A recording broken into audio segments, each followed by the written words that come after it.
Queen no isabwiwe n'iki ko uri hano kwa muganga ko wabwiye ko ari njye wamagaye bwa mbere abwiwe n'iki kuri kwa muganga none se Queen avuye simbizi ahubwo ndi kwibaza impamvu abonye agahita asubirayo Queen igenda mwiboneye wowe imyambaro yambaye umwe mu maso Queen namubonye ngende kwibaza impamvu aje akarumuka agahita asubirayo cyangwa wambeshye wambwiye ngo hari umuntu wamubwiye ko se Queen igenda nta nubwo siko ndi kwa muganga ntabwo ari we buriya bamwitiranyije none abibwiwe n'iki birashoboka nanjye ndatunguwe nigute yaza kwa muganga akambona ntaze kunsuhuza ndikwibaza impamvu aje akinjira akambona agahita yirukana ubu nanjye yirutse kubera wowe simbizi muhuje amaso ngenda mubonye dukubitana amaso gutya ahita asubira yirukana mbabarira ugenda ubaza abasekirite umuntu usohotse cyangwa wamuhamagaye urambeshye no wamurangiye kuri kwa muganga Queen nabizi ko nta kindi nakora ariko umutima wanjye uranshuka ndabizi kuri papa urukundo runyuzuye umutima kandi wowe ndufitiye ngo mbizi kuri papa we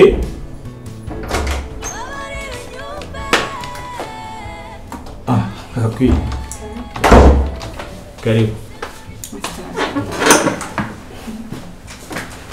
Sawa. Sawa. Neza. Nakono reviews. You're welcome. Thank you. Ni ibisanzwe akazi kaba kabaye cyamuriye. Ariko nta kindi twakora. Wari sana. Mezete se weruguriye. Tumeze neza turashima Imana. Nabyo meze mute n'akazi. Sha. Natwe ni sawa ni ibisanzwe tuba turi mu kazi nyine dushakisha.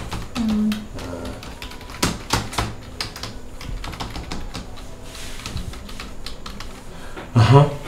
Andi makuru se. Wena wanyara. Tavuga wa mukobwa we. Rusi arakomeye neza. Ikibazo arakomeye. Yeah. Yego. Maze kumenyera. Bajya baca umugani mu Kinyarwanda ngo akabi ikamenyero. None se ahantu baye. So umukobwa mugenzi wawe ari ikintu bigutwaye? Rero dadi wenda hari ikintu abantu batajya bamenya cyangwa se bumva bumva ko kuba ibitsina bibiri by'abana nta kibazo cyaba kirimo ariko ntabwo habura utuntu ubu ngubu ikintu kinzanye hano ni ukukwinginga ukansabira mama Keza imbabazi. Ku bijyanye n'iki? Ku bijyanye n'uko nagaruka mu rugo kubera yuko ubuzima bwariya buragoye waransuye warabibonye ubuzima bwo muri rugo nako geto reka mvuge geto buragoye rero n'umwana nawe arakishakisha ubuzima ntabwo bumeze neza utwakorera nyine araza akishyura inzu wenda agasigaza nk'ibihumbi 10 agahaha ibihumbi 10 ntabwo yahishe ibyo kurya by'ukwezi nanjye nta kintu mumare kuko nta kazi mfite rero hari ibintu byinshi birimo kubura pe nyine nkeneye mu buzima bwa buri munsi rero nkaba nasabaga basonsabira imbabazi mama Keza ngaruke mbi mu rugo urabizi mbi wawe nta kibazo na kimwe nari mfite nari mbayeho neza ya nyine hari ibintu byinshi nakeneraga mu kabindi ndakumva impungenge ufitiye z'ubuzima ariko iki kintu nagerageje kukiganiraho na mama Keza ku buzima bwawe nyuma yo kuva mu rugo ndavuga nise nibyo koko wari urakaye bitewe n'amakuru wari ubonye kuri ya mwana w'umukobwa ariko solution ntabwo byari kumuhana kugeza aho umwirukana mu rugo niba twarafashe inshingano zo kumwadoptinga mu rugo nk'umukobwa wacu nko nka Keza ndumva washira umujinya ukareba ko umwana akaba yagaruka mu rugo. Kwi mama Keza yararakaye. Mbese we ntabashaka no kumva izina Queen muka yumva hari sounding hafi. Yararakaye ku rwego rwo hejuru. Nta kintu nakoze naciye hasi nca hejuru ngerageza kumwinginga ngo ndebe ko twakugarura mu rugo. Yarakaniye pe. Icyo rero ntabwo nakikwizeza. Ntabwo nakikwizeza mbwira ngo mama Keza ngo aza kugarura mu rugo. Ahubwo niba koko ibyo mbwira by'ubuzima bukomeye hariya nahagufashiriza mukabana n'uriya mukobwa, ni ugiye ushaka ku kazi wahagira ikibazo cy'imibereho bijyanye n'uburyo bwa restauration, ukamamagara nkaba naguha amafaranga mukungikanya mukareba uburyo mwakomeza ubuzima mu gihe utarabona uburyo nawe bwo kubona akazi kugira ngo utangire kugira gute kwikemurira ibibazo. Naho ubundi icyo kuza mu rugo ndagwakaniye pe ntabwo cyavamo. Okay. Nta kundi nabigenza, niba yarafashe umwanzuro yararakaye nta kindi kintu nabikora. None se basi wamfashije ukambabarira ukampa akazi muri kampani nkareba ko byibura nabasha nanjye kwibana nkabasha no kuba nabona uburyo bwo kwishyura iyo nzu nyine nkabo dadi wamfashije kuko icyo kintu. Ese kwiga buriya mama Keza ni madamu wanjye n'umugore wanjye urabizi sibyo? Niba kwirukanye mu rugo ntabwo ro byakunda ko nakuzana hano muri kampani. Iki cyose arahagera nubwo atahagera yakumva ya makuru ko giye nawe nakuzanye hano. This is not my own business sibyo? Iyi ni business ya family. Ntabwo rero yakumva warakuzanye hano ntabwo yabyakira pe. Nkurikije uburakara gufitiye, nkurikije umujinya gufitiye, icyo nacyo ntabwo nacyakunda sibyo? Twashaka izindi opportunity ubundi buryo, ariko icyo kushakira akazi cyangwa se ngagushakira kandi kaza handi hantu hatara ibyo nabyo tuzabigerageza, ariko kuzana muri kampani byo it's not easy. Okay. Ntacyo bitwaye ndumva bitoroshye kandi kuko kampani ni ya family. None se dadi? Yes. Wamfashije ukabyara basi ukama amafaranga akodesha inzu yanjye. Ko ndamutse nibanya ari byo byaba byiza. Ariko buriya ntabwo nakubwira byose, ntabwo nakubwira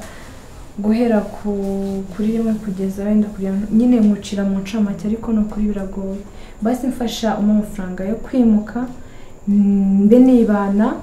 niki, basi uzanshakira akazi ahandi umfashe nyine uteribuye ku buzima bwanjye nk'uko ari warabinsezeranyije, nanjye ndebe ko nabasha kwibesha. Kwi asa ndabona ntwaye dosiye mfite ushaka kujya mu mujyi wa Kigali. Sinzi rero twazasha ku mwanya tukabiganiraho sibyo?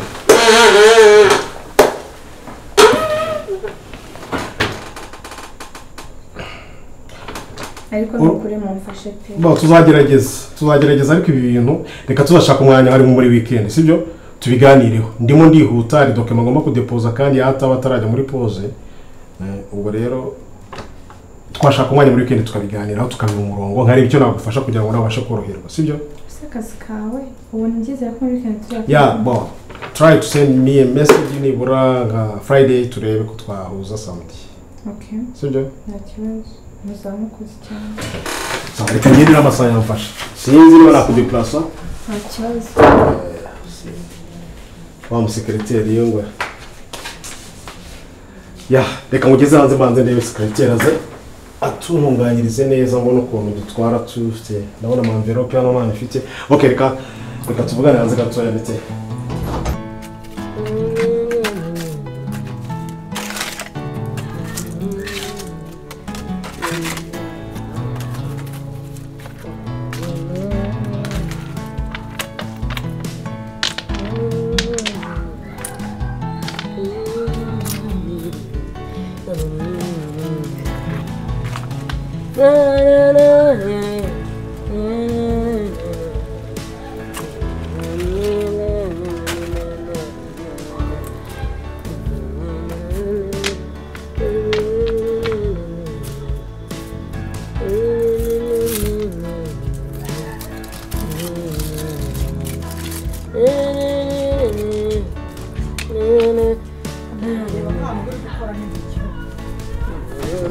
Naomi reba ukuntu uri gukora hasi n'intoki reba nta hantu uri gukoresha izo ntoki ugize nk'ikintu kikwangiza mu ntoki kigikise ndetse wagiye wambaraga ikintu gituma utambaraga ni ikikuzi ifite n'ikintu gituma utazambara bwayikise cyo kugira ngo ukore ahantu nk'aha ngaha uzi ko ukoze nko mu runtu rw'urucupa cyangwa ukoze nko mu kintu cy'ihwa kikakwangiza mu ntoki waba upfiye babuja nawe uri kwivugira yakuze ahantu twahinze twebwe twarahinze barahinga turahinga handi twavuga mu murima ibaze ko dore n'amabavu yaraje twavuga mu murima tujya mu kwahira nako twajya twuhira n'indabo zo mu rugo iwacu njye nakundaga indabo cyane ibintu nk'ibyo bimenyereye cyane ko twe twajyaga gutashya njye ndi mu bantu bakoze kuvoma cyakoza ndi mu wabomeshaga intoki ibi byose nabikoreshaga ibikizanye nta gana nambaye tandukanya mu murimo n'ahantu reba ahantu uri gukora mu maho none se amahwari gatwaye kandi kiragiye wana ntazo wari ufite ariko uburazifite ikintu gituma utazambara niki usaka amahwa nakandagiyemo ariko nawe uko utajya wumva nakurumva ahubwo wumva nabi oya ntabwo numva nabi ahubwo ikibazo bandebaga nkabandi kuzanduza ahubwo arizo uzigiriye impuhwe kuruta intoki zawe ga uzigiriye impuhwe kuruta intoki zawe ikibabaje ni ga intoki ntacyo zitwaye ndabimenyeye dore n'amabavu yaraje rwose yakozwe turi abagore biteje imbere mu gukora bakoresheje intoki zabo kuraje naho rwose ukomeza ufate ariko n'igihe hagiye ikikwica ntuntakeho ntabwo ntutakaho utari mu wanjye se wenda gutakaho wa mubyeyi we yewe ahubwo kuvuga no gutaruka mubyeyi ese we bagira inkuru yewe komberuka mbaganiriza mbabwira igitekerezo cy'uko nshaka kujya kwiga kudoda rero dufite umushinga ukomeye cyane ngewe na Rusi nshaka gushinga toriye yanjye nawe twajya tudoda imyenda maze undi ukajya tubambika mwebwe ukajya uza ukavuga ati Naomi Karame nshaka ikanzu yo kugera mu kirori mu bukwe kudodera cyane so rero nagira ngo nimba mwarabyanze cyangwa mwarabikomeje mwe mwaduhurwa urushya nyine tugende urumva wambwiye ko uzambwira ntanegereje igisubizo ntabwo nabyanze kandi ntabwo nabyanga ahubwo nibagiye no kubiganiza papa Keza iwe warabyibagiwe ariko nawe ndakeka atabyanga mbese kwiteza imbere ukajya kwiga ikintu uzakora umva yabyanga ariko se nimba se warabyibagiwe ese nkajya kumwibwirira njye ndavuga ati ese wa mugabo we udashaka ko niyigira iki ntamubwira bigeze avuga ko yabyanze hari umuntu wigeze umva bavuga ko yabyanze ko ariko nibagiye kubimubwira basi ubyibuke mubyeyi menye nimba aho gahunda ikomeje uyandiye ko nanjye nakiteza ese uzabibasha n'ayo magambo yawe ntuzajya kwiga ukibagirwa kwiga ukirirwa uvuga kandi abantu bavuga rero bagira ubwenge bwinshi mu mutwe kuko kuba bavuga iyo asomye mu ikaye bijya mu mutwe noneho kugira ngo abone ibyo aza kuvuga ashyira ku rupapuro uzabona umwanya wo kwiga n'umwanya wo kuvuga nyine ubu nzabivuga uzabitamisha gutandukanya kuvuga no kwiga cyangwa uzajya ubikorera rimwe nzabikorera icyarimwe kugira ngo nibagirwe ibyo nize yego yewe numvise ngo bakoresha metero numva ngo bakoresha ngo agapapuro k'ikayi ugafata imashini ukadoderaho ugafata wa murongo ukawukoraho ndabikwigishije ni umuntu wabimbwiye ni Rusi ubu munsi genda arandota ndi kudoda ariko wari uzi ko ubudozi bugutunga ku buryo umuntu azajya avuga ngo Naomi ni udodera wa wundi wo mu mujyi ku buryo bose urize urabimenye uradoze ugera no mu mujyi nanicaye no mu iseta ryanjye nishyuye yanjye mu mujyi mfite na metero hano dore ngiyi uzakorera mu mujyi metero ngo uzangira gutya ipimeho nyine uko uzangira gutya ubwo nkaba ati wambara kangahe ubwo ngiye bunambara 4 noneho nkajya ngira gutya nkatangira gutya mu nda ariko ngira mu nda nini buriya aho nari ndajya ubu ngubu nambara gatanu ahangaha ubwo wajya ku matako yanjye nayo ubwo ni nka kabiri sinanabimenya neza nka hano umva ari ibintu bizanyorohera cyane ubwo ndumva kuba wize waraye ku ngofero byo biroroshye nzajya mukenera ibitambaro byo mu mutwe yego pe ngirira icyizere mu byeyi oya rwose humura uziga sibyo urakoze cyane uziga bakeza naza ndibuka mbamubwira yego uzikora mu mabere bahapima ndabizi ko bahapima mu mabere ubu mabere yanjye apima kabiri nimba atari rimwe yego ngaho gukora ibyo urakoze bitoragura ujye kubijugunya yewe mwibuke babyeyi wenda byibuka ndamubwira mubwiye ko mfite ubushake bwo kwiga yewe ntabwo turya umuceri se aranyifasha zemerewe nyine gutera imbere urabona akazi ko mu bwo baba banyaga hejuru ngomba gutera imbere pe ariko umutima wanjye uransuka ndabizi kuri papa urukundo runyuzuye umutima kandi ni wowe dufite nyine imana ishimwe ndashima imana yarabikoze yarahabaye ngiye gutaha njye mu buzima busanzwe numva ntabyumva wari upepe uryamye kwa muganga urembye nabonaga ntazi ukuntu umeze ubwo umeze bo ya meze neza ndamahoro ndashima imana ndakomeye ntabwo nabura kugushimira ukibyumva kubera ko umutima wanyeretse nta wundi muntu ugeze unyereka muri ubu buzima burya mu bigaragara inshuti nyashuti uyibona mu byago kandi muri ubu burwayi bwanjye nta wundi muntu nigeze mbona uretse wowe niwe wandwaje niwe wanyitayeho niwe wabaye mama watinze kubimbwira seriously urwara wenyine kwa muganga mu bitaro wenyine ntabwo nyine numvaga ko hari umuntu witeguye kuba hafi yanjye kubera ikizi kubera ko urabizi neza ko nakora buri kimwe cyose kubera wowe umaze kubinyereka ni ukuri kugeza ubu ngubu umaze kunyereka yuko uhari ku bwanjye ndahari pe aho unyeneye hose uzambwire pe nzaba mpari sibyo ari nyine natekerezaga kenshi ko utankunda ariko ndabibona kuki ni ukuri ndabibona nta n'umuntu nkunda kuri iyi si nkawe nibyo maze nanjye ntawe sure ni ukuri yewe njyenyine uri ikibasumba uri ntakugereranya nk'ubuzima bwanjye aka kanya kuba wabashije kunyigurana ntabwo mbyizeye ni ikigaragaza kuri igisobanuro cy'urukundo Queen wanaje kukureba kwa muganga ukambeshya ko utabimubwiye Queen oya Queen ntukavuga uriya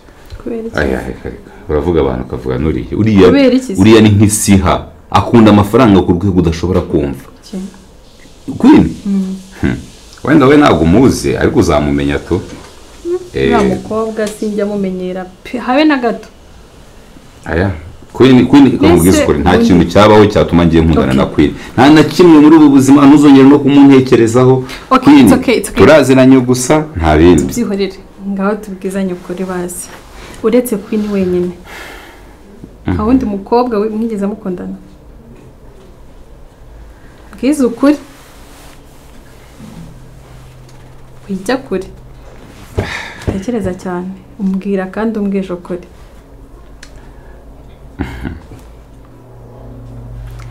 mbwira se musabye kukubwiza ukuri ntakubeshye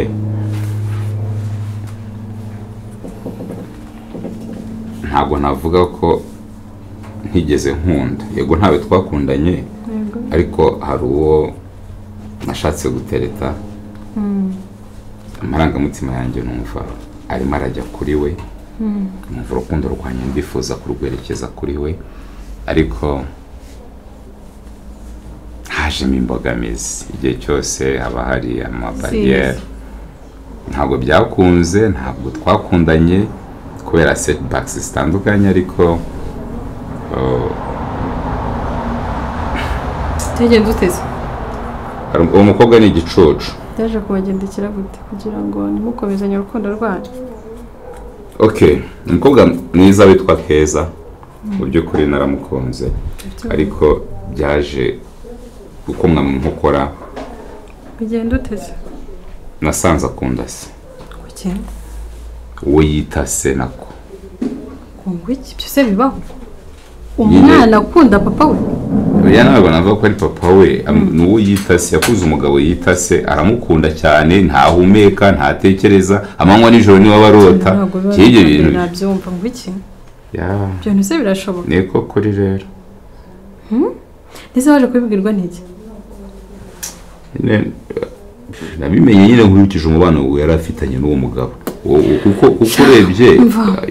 mama afite stories zawe ari ndende mama we yatahanye uwo mukobwa Keza uwo ngubwo uwo step father wiwe niwe mama we yaje muri urwo rugo afite Keza hanyuma umwana waza gukunda umugabo wa nyine ariko rero yita se nyine ngiye nari ko ari na papa we byo bintu nakumira hakusubo ntumbaze ukuntu bishinza akanyanga ariko sura muganga ko yatinze ngo dusezere twamaze kwishyura koko ahubwo reka nitwe ngiye twigendere ko nari nanagukumbuye twanamuhamagara ariko oya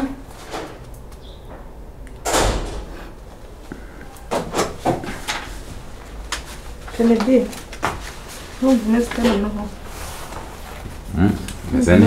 meze neza yorora umugabo ngo arakoze kuza kumureba byari mu nshingano zanjye uzakomeze ugira urukundo rero ubu ngubu noneho ni igihe cyo kugira ngo mutahe twasezerera ugende ukomeze umwiteho niyo umurwayi akize akenera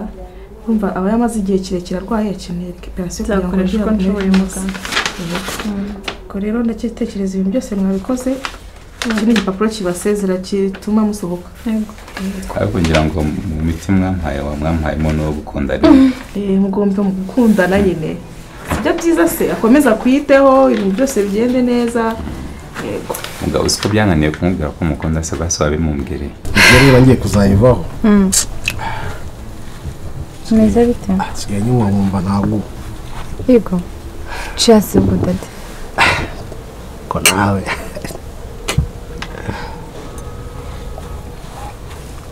aha aryoshye burya rero muri ofisi akenshi umuntu ari ukumva ndi bize urabiza akazi kanjye ukuntu kaba kameze enda kazi ntabwo byatumye mbasha kuganira nawe mu buryo bukwiriye rero twasubukura ikiganiro niyo mpamvu naguhaye umwanya ngavuga ngo tuzasha cyane hano tuganirira atari muri ofisi hanyuma umbwire gahunda yawe iteye bimeze bite gusa sinibuka ahantu twari tugejeje ahubwo se buriya ntitwakomereza aho twari tugejeje nubwo wenda utayoka nakwibuka nyine naguhaye grade kugira ngo unyibutse ega dada ahantu twari tugejeje naho ko kunshakira nyine akazi nkabona nyine uburyo mbaho nkava hari ahantu kwa Rusi ya ubuzima nyine bugakomeza ukanshakira naho kuba kubera yuko hari kwa Rusi gukomeza kwaba ntabwo byakunda cyangwa aradusuye warabonye ukuntu ameze ubuzima buragoye usibye nyine kuba umuntu aba hikinze kugira atarara hanze ariko ntabwo bimeze neza pe ntabwo bimeze neza hari ibintu byinshi bimbangamiye so rero numvaga wenda mwabanza mukamfasha icyo kintu cy'akazi kikajya ku ruhande ariko nta kurande cyagendana ahubwo nuko mwashakira basi icumbi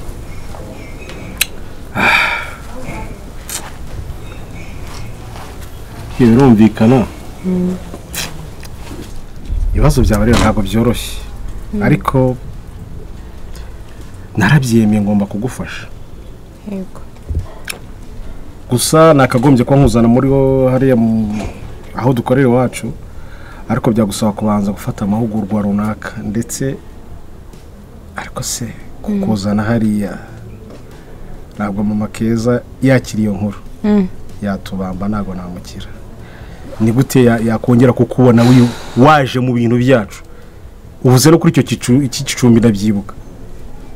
sinakubwiye uburyo twabiganira kanshishikiriza neza akavuga ati sinkene kubona ririya bandi mu maso hanyu sinshaka kongera kubona na Satani umva rero hari isura yakubonyemo yamaze kugufata bitari nziza ntabwo rero byakunda kugaruka mu rugo ntabwo byakunda ibyo kugaruka mu rugo nicyo kuba nakuzana ku kazi ugakorera hariya nabyo ntabwo cyakunda ubu biransaba kuba nagushakira ku ipasi y'ahandi hantu hanze nibyo by'icumbi niba byarakunaniye kuba kwa Rusi nkareba ubundi buryo twabikemuramo hako se ubundi tutarajya kure kwi konzi kugira inshuti nyinshi harimo na mugenzi wawe utumye tumenyana Melissa akakuzana mu rugo wamuhamagaye ukamusanga mukaganira kuri iki kibazo nk'umuntu mwagendanye urungano rwawe ufite uburyo abayeho ufite apartment abayemo urumva akaba gucumbikiye mukaba mubana ushaka akazi wakabona ukareba uburyo nawe watangira kugira gute ko managinga ubuzima bwawe Dade rero buriya kuba wenda nagusaba ubwo bushobozi cyangwa se ubwo bufasha nuko rero my promise yuko uzamfasha sibyo kuva na mbere na bira byose bitaraba ngira ngo rero nyemere ko nzaza gukora muri company yawe ariko kubw'amakosa nakoze urumva ntabwo byakunda kandi koko nkuko bimbwiye mama Keza amaze kunyirukana iwawe sibyo aramutse nsanze muri company yanyu byakurura izindi ntambara mu rugo rwanyu kandi ibyo ntabwo mbyifuza rero ikindi kintu nabasaba nababwira buriya umuntu wibana afite ubuzima bayeho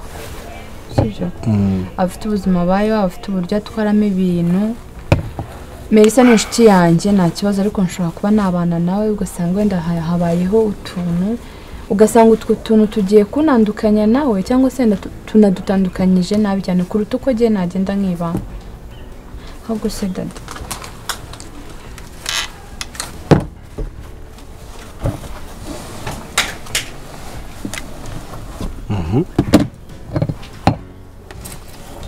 nyine Dada urabyumva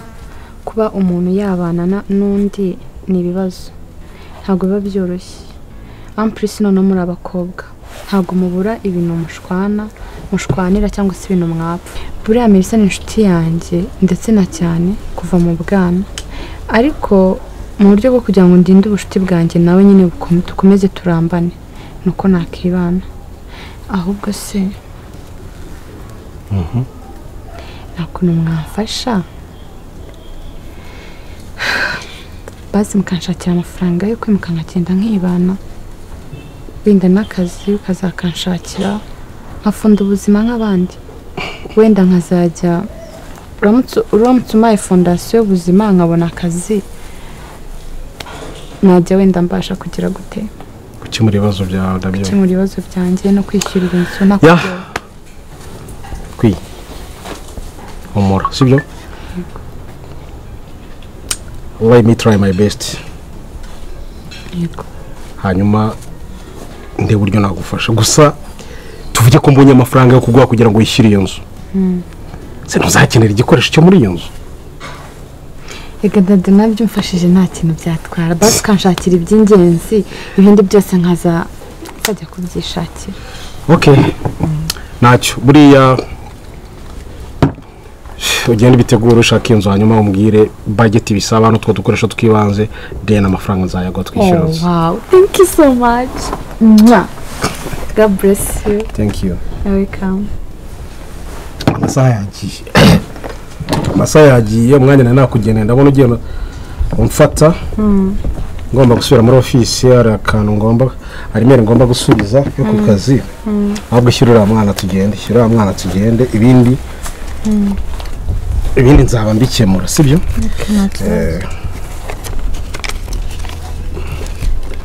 nishyire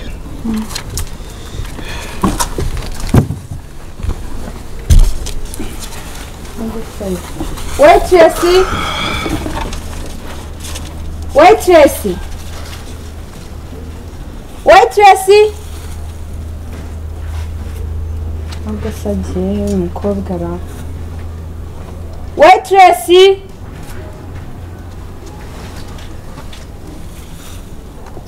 yaragiye bari bamutumiye kuzana akantu ku muhanda bari bamutumiye ariko yambwiye amafaranga mu murimo nangahe yifashe utuntu mirongo irindwi